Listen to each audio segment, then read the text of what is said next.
स्पर्श मत कीजिए मेरा स्वामी।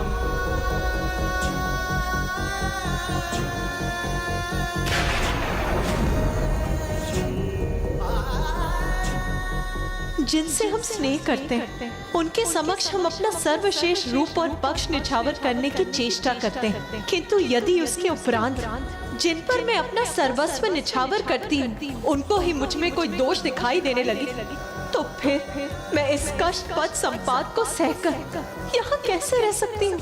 प्रिय, एक छोटी सी बात को इतना बड़ा मत बनाओ। जो तुम सोच रही हो वो सत्य नहीं है। सत्य नहीं? कैसे सत्य नहीं है?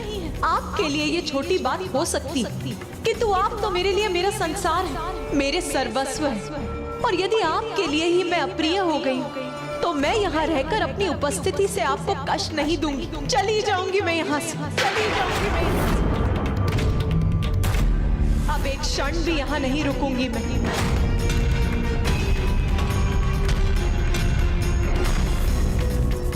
उमा, माता, माँ कहाँ चली गई पिताश्री? ये क्या हो गया पिताश्री?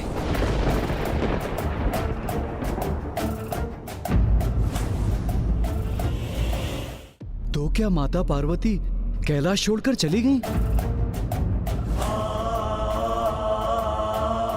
किंतु कहाँ गई वो और क्या किया उन्होंने? और फिर वो कैलाश लौटी कैसे? हमें बताइए ना पिताश्री, कहाँ अदृश्य हो गई है माँ? क्यों रुष्ट हो गई माता? क्या आपने उनसे कुछ अप्रिय वचन कह दिया?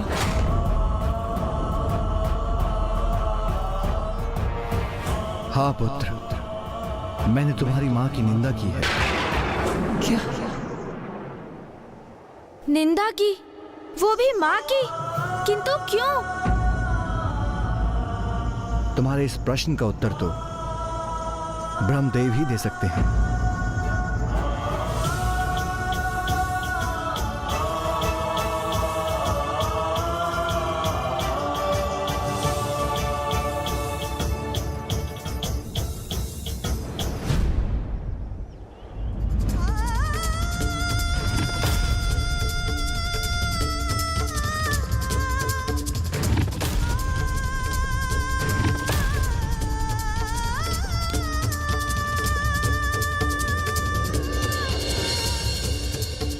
ब्रह्मदेव, ज्ञात है मुझे इस घटना के पीछे आप ही, तो अब मैं भी आपको इसके लिए एक उचित उपहार दूंगी। अब आपकी ही तपस्या कर, आपको प्रसन्न कर, आप ही से वरदान प्राप्त कर मैं अपना एक अत्यंत दिव्य रूप प्रकट करूंगी। ओम ब्रह्मदेवाय नमः। ओम ब्रह्मदेवाय नमः। ओम ब्रह्मदेवाय नमः। ओम ब्रह्मदेवाय नमः। ओम ब्रह्मदेवाय नमः। ओम ब्रह्मदेवाय नमः।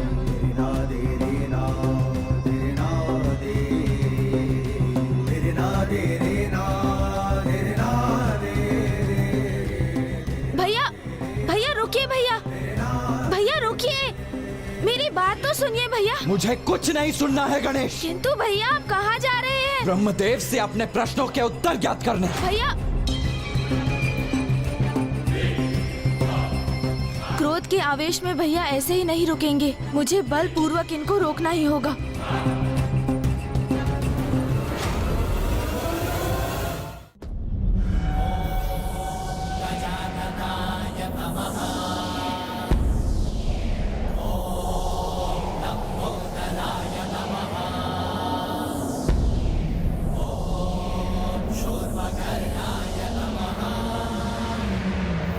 गणेश, रोको ये वायु प्रवाह।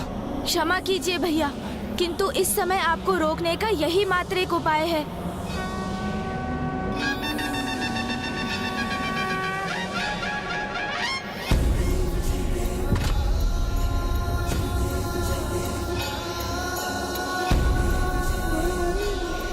उचित है फिर मैं ही रुक जाता हूँ। अब तो रोको। आप क्रोध के आवेश में पुनः तो नहीं आगे बढ़ेंगे ना भैया? अपने वचन पर स्थिर रहेंगे? हाँ गणेश, मैं स्थिर रहूंगा अपने वचन पर। उचित है फिर।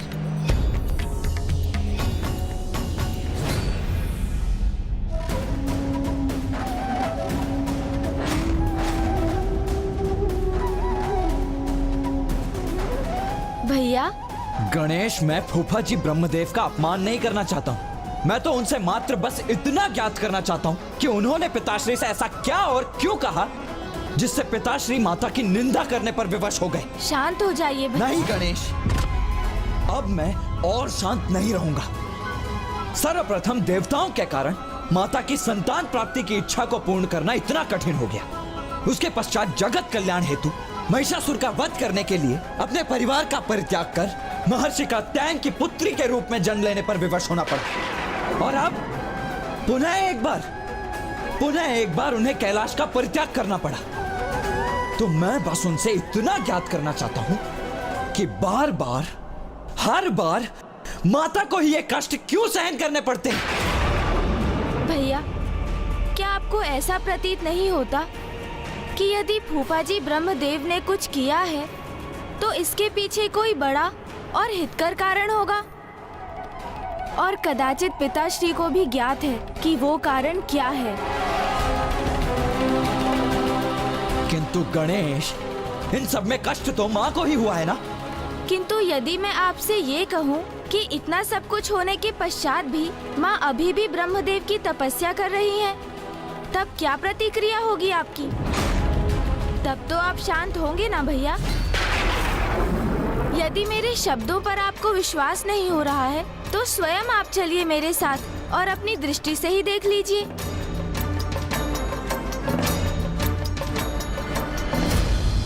ओम ब्रह्मदेवाय नमः।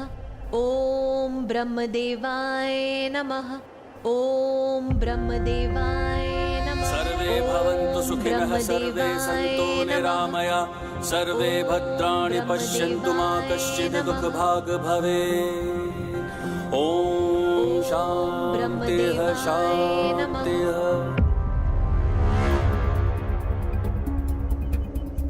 ओम ब्रह्मदेवाय नमः। वो देखिए भैया,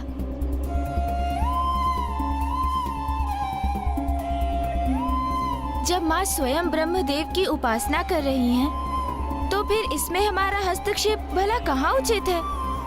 माँ तपस्या में लीन है तो इस अंतराल में हम क्या करें गणेश? कुछ नहीं। कभी कभी कुछ नहीं करना भी ना बहुत कुछ करने के समान होता है। ओम ब्रह्मदेवाय नमः। इस प्रकार गणेश जी ने कुमार कार्तिकेय को शांत किया और वापस ले आए। किंतु जिस सघन वन में माता ने अपनी तपस्या आरंभ की थी, वहीं एक बड़ा संकट प्रकट होने वाला था। सर्वे भवन्तु सुखिनः, सर्वे सन्तु निरामया, सर्वे भद्राणि पश्यन्तु मा कश्चित् दुःखभाग् भवेत्। ओम द्रौ शान्तिरन्तरिक्षं शान्तिः, पृथ्वी शान्तिरापः शान्तिरोषधयः शान्तिः, वनस्पतयः शान्तिर्विश्वे देवा